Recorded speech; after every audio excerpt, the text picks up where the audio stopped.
Fill to capacity. Crazy good stories and timely topics. Podcast for people too stubborn to quit and too creative not to make a difference. Inspiring, irreverent, and informative. Stay tuned.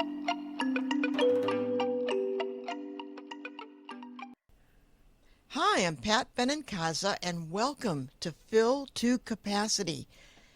Today's episode, End-of-Life Care, a Path of Connections.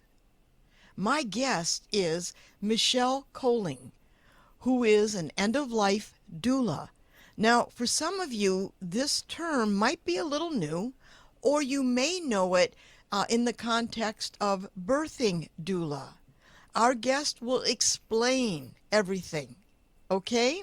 So welcome, Michelle. So nice to have you here. Hi, I'm so excited to be here, and I'll do my best to explain. I don't know about everything. I'll do my best. Great. So usually I give a brief bio of my guest, but this time I'm going to say, Michelle, will you tell us your story and what happened in your life that led you to become an end-of-life doula? Sure.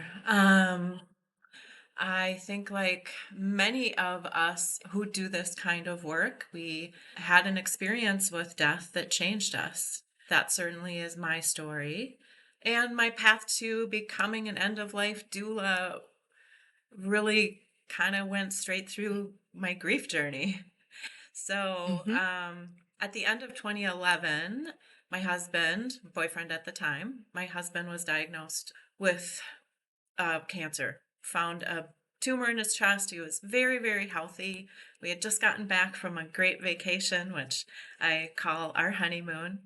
And, we were just living this blissfully ignorant life, I guess.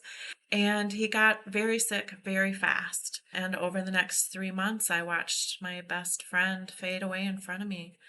And in February of 2011, he died. So Wow. this was, life changing. I knew at the time my life was never going to be the same. I also knew that it didn't have to be life ruining. There were many experiences along the way that led to a spiritual awakening, slow at times, faster at other times. And I really dove in my grief, I really dove into sort of a study of death and dying and grief. It was kind of weird when I look back on it now. I feel like I was watching myself go through it as I was going through it. I'm still uncovering things all these years Mm-hmm. later, almost 12 years later. But in that time, the idea of in the study of death and dying, the concept of an end-of-life doula, a death midwife, all of those terms are used, came into my awareness, and it struck me, but I wasn't ready. I set it aside. I think there was an article in a newspaper or magazine somewhere. I set it aside and continued about my life.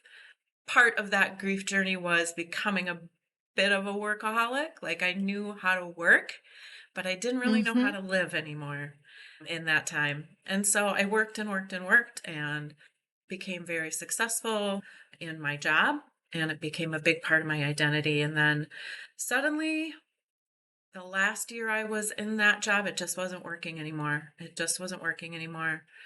And I realized things had to change. And I took a leap. It was a very difficult time. All of the reasons, all of the reasons that job was no longer working were real. But the reality was I wasn't supposed to be there anymore. If I could jump in for a moment, I'm really struck by your story that you say things like, well, I started to learn about doulas, but I knew I wasn't ready. Uh-huh. Then you're talking about going into it, like doing your job, you're at the pinnacle, doing great. again, that voice within you is saying, this isn't enough, or I don't want this job. It seems like you have a really strong connection to yourself. Is that a fair thing to say? Or do you think grief cracks us open to a point where we are really exposed to who we are? Yeah, the latter is definitely true. Although, it cracks you open in such a way that you don't recognize who you are. It feels like, for me, again, everything I'm talking about is from my perspective of what I went Hmm. through. It does crack you open. It did crack me open, but I didn't recognize myself. And along the way, I was trying to find my way back to who I was, and that wasn't working. I had to Hmm. find my way to who I am now, or who I was supposed to be now, who I was growing into now. There was definitely points along the way where I was very resistant to that because that was the unknown and I was Yeah. going to have to live a different kind of life and I was going to have to look at everything in my life. And Yeah. but then there came a point where it was just obvious. Everything in my external world was just so hard. And I really felt there came a day where it just really felt like a crisis point, and I Hmm. felt like I was fighting for my soul, to be honest. Yeah. And so I left that job that gave me a lot of security and a lot of, satisfaction for a long time. And like I said, it was a big part of my identity, and I had to let go of it. I didn't have Yeah. a plan. I didn't have enough savings. I didn't know what I was going to do. But again, there was this deep knowing that I'll be taken care of. And that has kind of been the case since then. So, in the meantime, along that journey, my father-in-law died. So my husband's father died, and sitting by his bedside as he was working through the transition, I again was overcome with this feeling of, I already know how to do this. And seeing what came over me was this feeling that I was watching him birth out of his body. It's hard to put into words.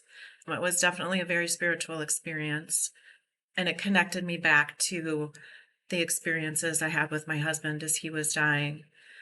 And then I started digging in again in a different way. And I think I don't know if it was another article or whatever it was, came across my awareness again, and I was a little more ready this time.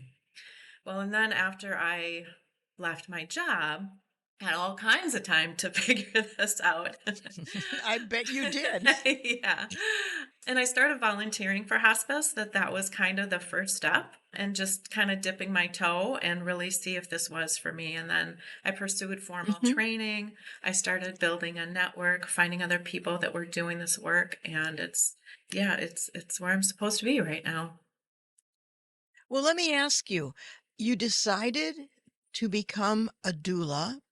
Did you have to train? Are there organizations? So if someone was interested in this kind of work, how on earth do they do this? How do they start this process?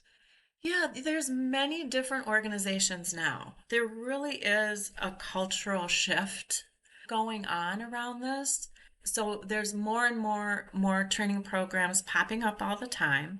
Hmm. There are some very well-known ones. There's INELDA, INELDA, which is the International End of Life Doula Association. That's where I trained. There's also NEDA, NEDA. There's Conscious Dying Institute. There's the University of Vermont does a program. There's doula givers, sacred passages. There's many, many. And they're all a little bit different and they're all a little bit the same, interestingly. Yeah, There yeah. isn't one governing body. There are, different training programs, different certification processes. And really, for me, it's really connecting back to who we are as human beings. That's what it really Hmm. gets to. We can go to these training programs, get some practical tools. We can get some idea of what to expect. We can learn about some medical processes around dying. But the most important part of it for me, or I have found for me, is just being at the bedside, being with people who are dying, connecting back to that part of ourselves as humans that used to do this in this way in our Yes. families. That death journey has become so medicalized, and so we've put it behind closed doors so we don't have to look at Yeah. it, that we actually think it's not going to happen to us. Well, you bring up a good point because in our culture, we plan schools, we plan work, we plan whether or not to have children, marriage, retirement. We plan everything except end of life. Yeah. Yeah. If we don't plan it, it won't happen, right? Yes, exactly. Well, then you bring up a point when you talk about how we doing this like away from family, and this process is not to be seen in a sense. Mhm. And for end of life care, a lot of folks think, oh yeah, hospice. Mhm. And that's a medical model Right. which focuses on the reducing of pain and suffering for people who are terminally ill. What is a doula, and what does a doula provide that a hospice doesn't? Yeah, that's a really great question and one we talk about a lot. When it comes to that time, the choice wouldn't be, am I going to do a doula? Am I going to do hospice? One or the other. We can work hand in hand really well. As you mentioned, hospice is a medical model. They're really good at making sure pain is managed and symptoms management. They do have, offer social worker for help and also spiritual care, massage therapy, all of those things. The more it has become a medical model. So a lot of it is about, especially, with the older folks on Medicare, they have to, there's requirements that have to be met, there's time limits. And like the rest of the healthcare system, it's stretched really, really thin. And what doulas can do is we have the flexibility, much more flexibility. We can be there a much longer time. We can really connect with that family and that dying person Mm-hmm. in a deeper way and help train the family with hospice. One of the misunderstandings about hospice is once you're on hospice, you have somebody there all the time to, to support you through it. That's really Yeah. not the case. The families are doing all of the care. Hospice will come in, depends on, how fast things are moving. Maybe at the beginning you'll get a nurse once a week, maybe twice a week for maybe 30 minutes, maybe an hour. You'll get some help with personal care, a couple times a week, help with showering. But the rest of that time is on the family. And that's something that isn't known. So for me, a big part of that transition is helping families with that transition into hospice and really helping them understand the medications, understand the process, get their inner circle in place. Who can help? Who can be here? Let's create some processes that we can stick to according to how, the person who's dying is feeling right now to get some structure and really make as much space as possible for that person just to be loved during that time and try and get some of these other needs taken care of. It almost sounds like when people go through this terminal illness as a family, they're in shock because they're just trying to keep their head above water, do their daily life, try to figure out appointments, care, and just the reality. And here you are in this almost like planet unknown, and you are part tour guide, part educator, part scout, caregiver. It seems like you're putting on all these roles, but the family can go to you. You're the Yeah. person, almost like a project manager, if you will, That's a really you good know? way to put it. Yeah, my former life was in the commercial real estate world, and so I feel like Oh. that project manager really fits really well. And it's interesting too because, well, backing up a little bit, it is these crisis points. The terminal illness, there's these crisis points. Whether it's a long illness or a short illness, again, those identities change. All of a sudden you go from your normal life and now you're a patient. You're seen as a patient, Yes. and that identity of patient, it can feel like you're in a holding pattern just waiting, and then maybe another crisis will hit, or it really does take over your life. It takes over your Yeah. relationships. They're not the same as they were. You bring up a really important point. When people who have cancer or some kind of terminal illness, they've often said, people don't see me anymore. They see the cancer. Yeah. It's like I'm not even there. Yeah. And that's what you're talking about. That when someone has cancer, that becomes the total thing. It's not who has the cancer. It's, oh my God, this is cancer. And what you're talking about is coming in and saying, no, no, no. Let's look at the person who's going through this. Let's look at the family. It's very humane. Yeah, there's a person there. And in my experience, it felt like we were, and I've heard this from others too, but it's not universally true, but it feels like they're treating a tumor, or they're treating, whatever the illness is, and you're a problem to be solved. And when there is no more medical solving of this problem, then it's really what do we do now? And doctors are really good at what they do, and one thing that they often don't do well is talk about what if this doesn't work, and making Mm, sure that people are given all of the options. And sometimes, maybe that one last treatment really may not be the best thing, because it mm-hmm, might strip them of some quality time. Or for me, it's really just about, let's look at all of the options and what's really important in your life right now.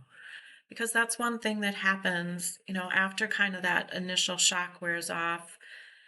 What is really important starts to become very clear. All the stuff that isn't that important, it's like, why was I spending time on that? So you have to, mm, you're all of a sudden shifting too into a different way of being. But yeah, making sure that that whole person is being seen, and that that whole person is being taken care of in a way that is in alignment with their values. So I noticed on your website, you said that there are 3 phases of doula work, and that's what we're talking about, really. Will you tell us the 3 phases, starting with the first one? Because the first one is what you're talking about, that Yeah. summing up and planning. Yeah. Could you go into that and Yeah. tell us the other two? Yeah, absolutely. So summing up and planning, it's kind of going in there and figuring out, there's some tools of the trade that we can use, but it's kind of, when you first meet with somebody, it's, where are you now? Let's get some of the logistical things taken care of. Do you have your ducks in a row as far as the financial stuff, and does your family know all of that kind of stuff? So kind of the real world things, getting those taken Okay. care of. And then talking about what's most important to you now that you know your time is limited. What's most important to you? We may do legacy projects, which is a really beautiful part of the work. Finding out what everyone wants to know, that they won't be forgotten. And that's one of the biggest fears of people who are dying, that they'll be forgotten. Yes. So there may be letter writing. And people, when we talk about legacy, there's always this, well, who am I to have a statue? Or there's never going to be a library named after me, or a building named after me. And that's not what legacy is. Legacy is really how you've touched people in your life. Yeah. And maybe you've touched people through food. Maybe entertaining was your thing. And so, do we want to capture some recipes and give them to those special people in your life? Maybe you have a particular craft that's really important to you, and maybe you can give away some of those to the most important people in your life. Do you want a celebration of life? Do you want to be there for your celebration of life? Mm-hmm. maybe have one last party with everyone who's important to you, and you can tell them right then and there. All sorts of things like that. And then there's the really get into more of the planning of, in your perfect world, where do you want to die? Most people, when you do a survey of well people, they say they want to die at home, and most Mm-hmm. people don't necessarily get to die at home. So if you do want to die at home, what does that look like? Let's look at your space. Let's make it most comfortable.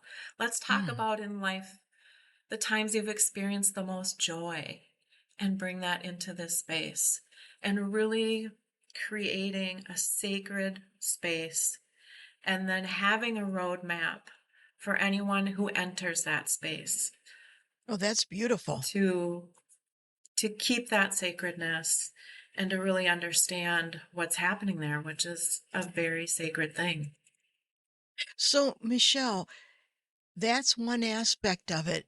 I'm sure in your practice, you've dealt with more difficult situations like someone who is terminally ill and they have regrets, Mhm. guilt, Mhm. shame, and maybe there are fractured families. Yeah. And so here you are trying to help this person just sort through that. Yeah. So I imagine part of what you do is a little bit of a counselor or someone to listen, Yeah. but those regrets are very real, especially when the clock is ticking. Yeah. They are. And, when people get into this situation, the family dynamics intensify and it can be really, really challenging. Some people I've experienced want to talk about those regrets. Some Hmm. people don't. And that's okay too. It's a lot about meeting them where they're at. And it may change as Hmm. well. So sometimes I find myself wanting to dig into some of those areas a little bit deeper. And I Yeah. really just need to be tuned into what that person needs. It's mostly about listening. It's mostly about supporting what they're feeling and going through and knowing that it might change and, helping in any way that I can. Yeah. Your second phase is called creating a vigil plan. Yeah. What is that? And what is symptom management? Yes, going back to what I talked about creating that sacred space and making that kind of making a roadmap. So that would be a vigil plan. What do you want when you're vigiling is really those last actively dying days. So when the Okay. active dying process happens, what how do we enter that space then? So it can be, where do you want your bed placed? What do you want surrounding you? Do you want music or nature sounds? Do you want to be touched or not touched? Do you want essential oils? All of those sorts of Hmm. things, environmental things, really bringing in all of the senses.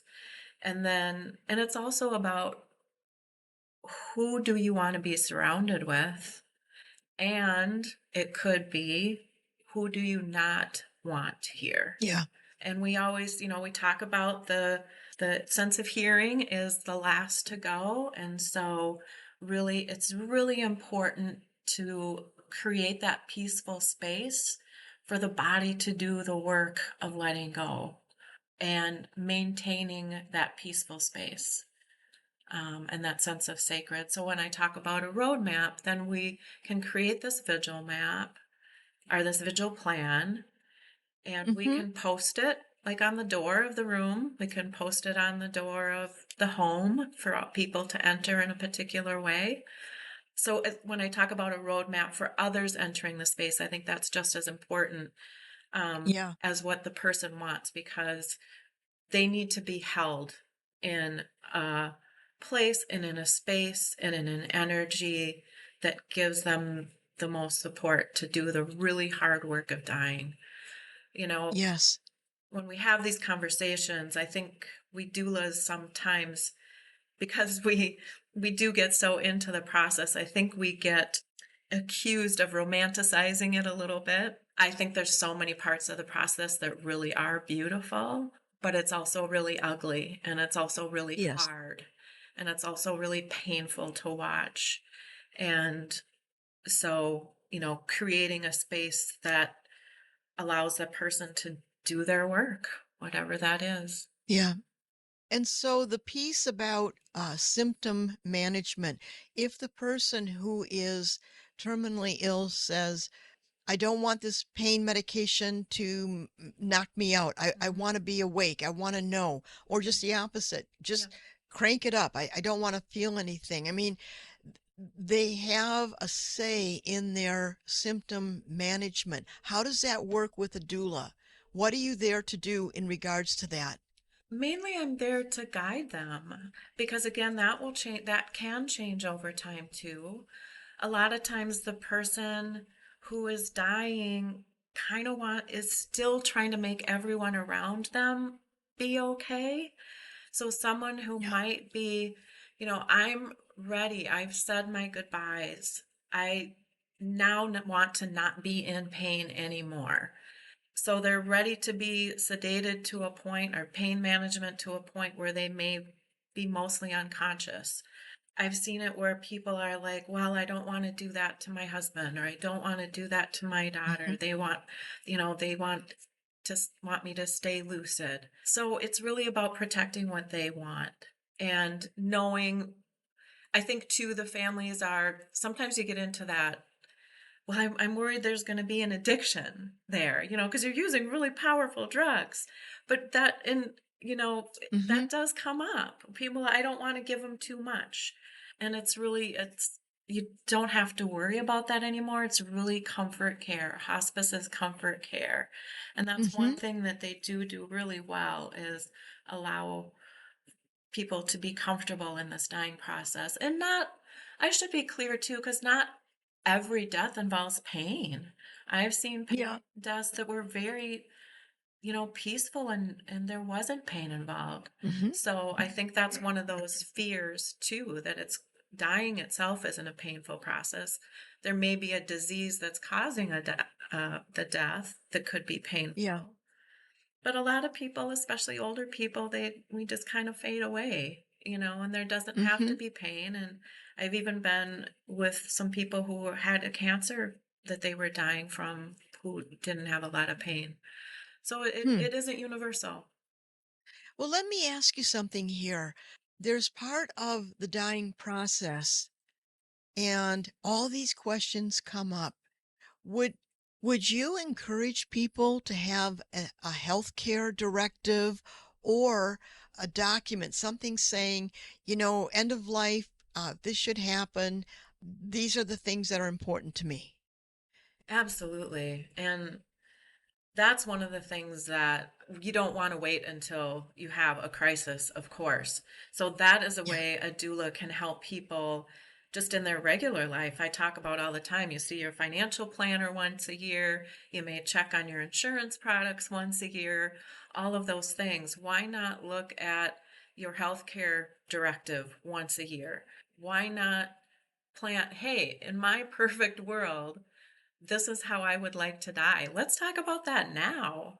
And it will change over your lifetime, just like your investment plan changes. Yeah. When you're younger, you can be more aggressive, and then, the older you get, you change up your stock so it's maybe a little Yep. more conservative. Same thing. Like let's talk about it now. That's really my biggest purpose, is to get people to talk about death and not be Yeah. so afraid of it. 100 years ago, it was so much more a part of our lives because people died from, a toothache, or they'd fall off their horse, or, different Yep. things, death. And we lived closer to the land. So Yes. death in nature was around us all the time. And now that we've been able to ignore it, it just feels so foreign. So what I want to do is have these conversations. And It's changed in a relatively short time. I can remember when my grandfather passed, he died in my aunt and uncle's home, and family was there.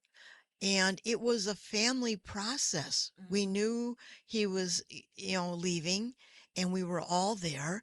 And it just seemed so family like. to Yeah. share in that. And somewhere in the last, 40, 50 years, people aren't allowed to be at home. They have to go into the hospital. And I'm an Italian American. Half my relatives spoke broken English. And I can remember my aunt saying, I'm not going to any hospital because if I go in, I'm not coming out.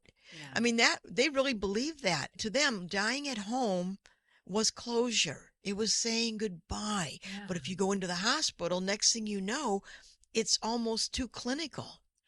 And Yeah. so, And we just don't see it it very much anymore. We even, like, I even no. remember as a child seeing hearse a lot more, driving around. Yeah. Now, bodies are transported a lot of times in panel vans that are unmarked. So we don't even see hearse as much anymore. Yeah. and Hmm. and yeah, and a lot of it has to do with medical advances. We can fix so many more things than they used to be able to Yeah. fix, and all of those things are wonderful.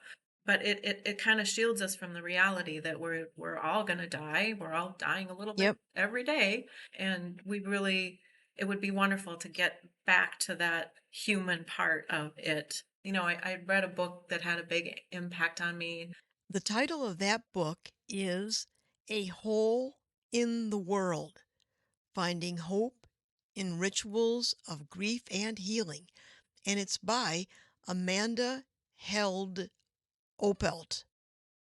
But it talked about the author had some really significant losses in her life, and she was examining them. And part of her grief journey was kind of diving into grief rituals. And it was so interesting how many grief rituals have been lost over the years. And even kind of Yeah. that grief process has been put behind closed doors now.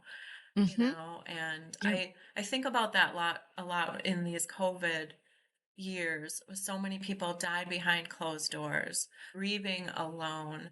We were stripped of our funeral ritual, which is such an important part of that Yeah. early grief process. And, I'm wondering how many other rituals we are losing from not being able to be together Yeah. during those times. There was a beautiful, I'll probably butcher this, but a beautiful story I heard recently. It was some village, I think it was in Australia or New Zealand. It was always the tradition that when somebody died in the village, everyone in the village would change something. Like in the middle of the night, they would get up and say, move their flower pots to a different place or rearrange things. So when that person who died, when that family woke up in the morning, they would look outside and see the world has changed. How Oh, beautiful is beautiful. that? Yes. Because it's just so easy to ignore now. And when you're that person, the world is turned upside down. It's never going to be the same. But that's Yes. the hardest part. It's like, wait, I'm not ready for the world to keep spinning, but it does. So It does. Well, that brings me to the third process that you talk about. It's called helping to reprocess the death experience. What does reprocess the death experience mean? What do you do? we just talk about what they saw, heard, felt, experienced as they watched their person die. And again, I think that's a really important part of that early grief. In my memory, and I've seen it with other people I work with, you get so focused on all of the medical stuff that happened, Mm. hyper aware of, you're so sensitive and just so hyper aware of all that was happening around you. Maybe that person didn't see some of the more beautiful things or see some of the Mm. connections, or it's really interesting to hear, even in the same family, retelling of the same story that we were all witness at. And it's really just bearing witness to that really intense early grief and normalizing what they're feeling, and again listening intently and intuitively, and perhaps sharing or planting a seed of something that I saw in a different way might be able to open up a different pathway for them to look at things a little differently. It's almost like you are a time maker in your work. You create a time for the vigil. You help the family create a time for space making in the process. And then when it comes to grief, you create a time for them to have grief, Yeah. to come out of the shock of all the months that they've gone through or weeks of the vigil, the Mhm. planning, the people coming and going, and then the funeral, and then everything stops. Yeah. But you look out your window and life goes on. Like, unlike that village story that you said that people change things to show something has changed. Well, when someone passes in our culture, you look out the window, life goes on. Yeah. No one skips a beat. Yeah.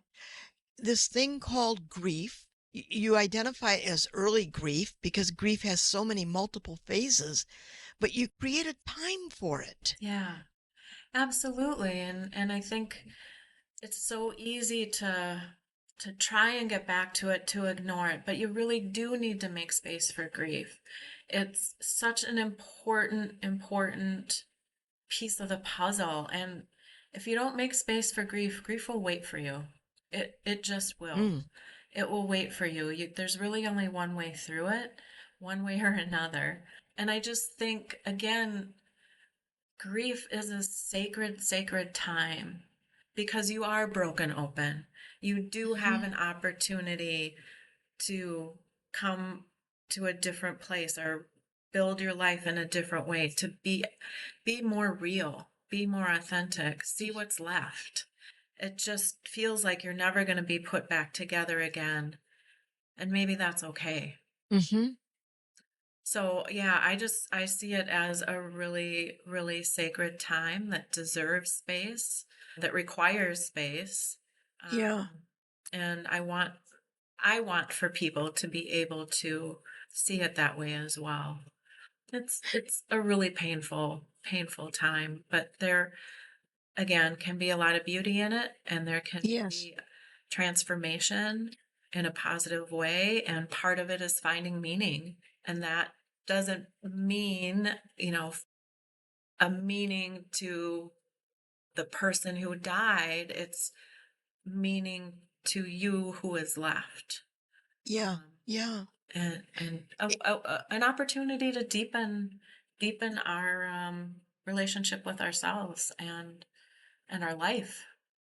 It seems at the heart of this is that it's a moment of compassion, of self-compassion, that we have to be tender with ourselves Yeah. because we're in this transformation, and compassion to feel everything and give ourselves permission to feel everything. It's so hard to Yeah. be that wide open Yeah. and that vulnerable. Yeah. I love that you said that. I'm recalling too, like I remember, I'm a process person, and how am I going to get through this grief as process? And I remember Yeah. saying that first year, very consciously, this is bigger than anything I've ever been through. I need to I can't manage it. So in this first year, I'm going to just let it show me how it wants to be. Everything I'm feeling, Mhm. I'm going to feel it. And physical, it's so much a physical process. So I was really connected to my body in a different way because Hmm. I just noticed how no one ever told me that grief was so much a physical process, but it really is. There's physicality to it too. I remember crying on the bus on the way home from work. Yeah. That was, I don't know why, but it was kind of like I could quit holding my breath, to get through the day. Yeah. And I'd get on the bus and then I would just openly weep Mhm. in front of the Yeah. rest of the bus or the grocery store. And it also meant on that one really weird day when I was downtown and all of a sudden was overcome with joy, for what weird reason, I let myself feel that. And I let myself laugh and, as a 44-year-old woman, skip down the street and let everyone think I Mhm. was crazy. And then, collapse and cry later that night. So it's like if you shut yourself off to grief and the pain of grief, you're also shutting yourself off to the joy that's around you and the love that might Yeah. be around you. So to really, we're here to experience. We're here to experience all of our experiences fully. And that's something that I've learned along the way. In your personal story, I'm struck by your big-hearted self, that your heart is big enough, Mhm. elastic enough. I get this. I'm an artist, so I always get these visions, Yeah, and so I'm kind of picturing this expando heart yeah, that can take that joy, take that heartache, and cry on the bus, skip down the street, but your heart is strong enough to hold it, to hold yeah. all those things. Yeah, and I didn't know that it was. I didn't know that it was Yeah. until this happened. For a long time, I thought if I'm not openly mourning, then I don't love him anymore, or I didn't Hmm. love him enough. And when I realized that wasn't true, I could love him more. Kind of the cool thing is that Yeah. I never thought is I'm still in love with my husband. Mhm. And how Yeah. awesome is that? He still influences me, he's still around me, Mhm. and I still have the capacity to love someone else too. So yeah, that's pretty cool. Is there a difference between mourning and grieving? I see kind of mourning as the outward expression of the grief. So the crying or the Mhm. rituals or that outward expression, the wearing of black or being together with friends and in talking about your person, that outward expression, that's how I see Yeah. mourning. You talk about something on your website called anticipatory grief. What is that? So anticipatory grief is the grief that you're feeling before the big thing, before the death. So it's grieving, when you get that diagnosis, it's grieving that life that has changed forever, grieving those relationships that has Ah. changed forever. With dementia, you're grieving all of those losses with the person who has dementia, but as every time they lose a part of themselves, you're grieving again and they're still alive. So anticipatory grief is really that grief leading up to the big grief, if you want to put it that way. But it's also learning to live in present moment. Yeah.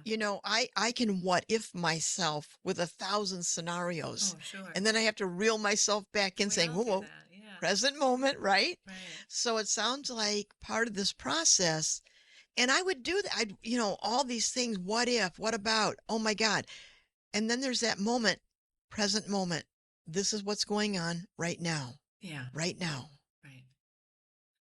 Right. And I really think that's part of what I do as a doula too, to try and keep people in that present moment because Hmm. every moment is now precious.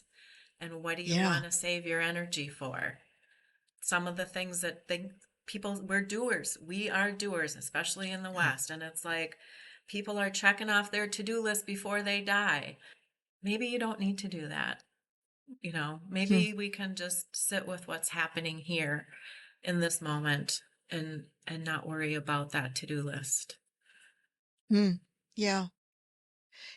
From the start of a terminal diagnosis to hospital treatments, appointments, end of life care, the entire situation must feel like losing control. How do you turn losing control into letting go? Is that even possible? Well, yeah, I mean it's just that's part of the process too, is the dying process really is a process of letting go. And it's interesting to see even part of, very beginning part of that active dying process as kind of a turning away from the world. From someone who maybe has been in a nursing home for a while, or that situation, that's the living situation.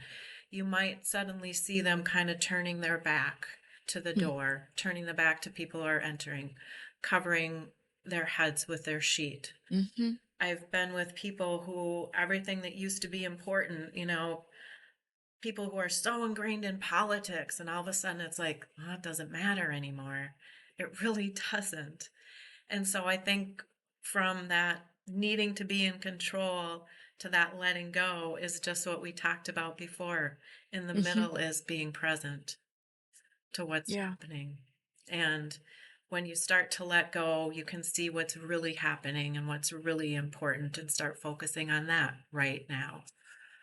Yeah. If someone wanted to contact you, how would they go about doing that? You can come to my website at helddoula, HELDOULA.com. There's a connect button there, and that will send me an email. That's probably the easiest way. I'm also at Michelle at helddoula.com, and I would love to talk to anybody about any of these issues or just talk about some of the death experiences you've had and maybe how you want yours to be different. If there's one thing you would like listeners to take away from this conversation about end of life care and doulas, what would it be? It's really, I would say, more about death. It's really take a look at it. Don't be, see if you can look at it. Notice where that fear is coming up. Give it a name. Start talking about it. Maybe make friends with it a little bit. Make Hmm. friends with that fear of death and see what that brings you.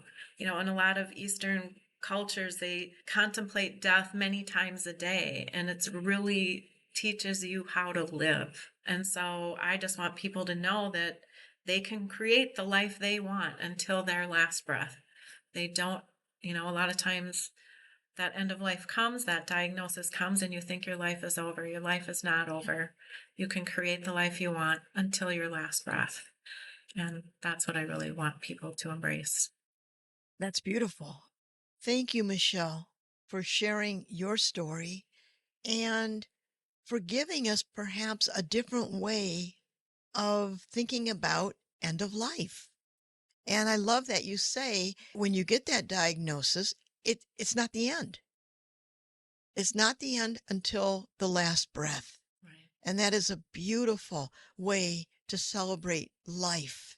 Yeah. Thank you so much for joining us today. Thank you. Thank you. It's been a wonderful conversation, and thank you for putting it out into the world and everything you put out into the world. I really appreciate Well, you. thank you. Hey, and thank you, Natalie Zett, audio engineer. And thank you, listeners, for joining us today. If you've enjoyed the podcast, please subscribe. Thank you. Bye.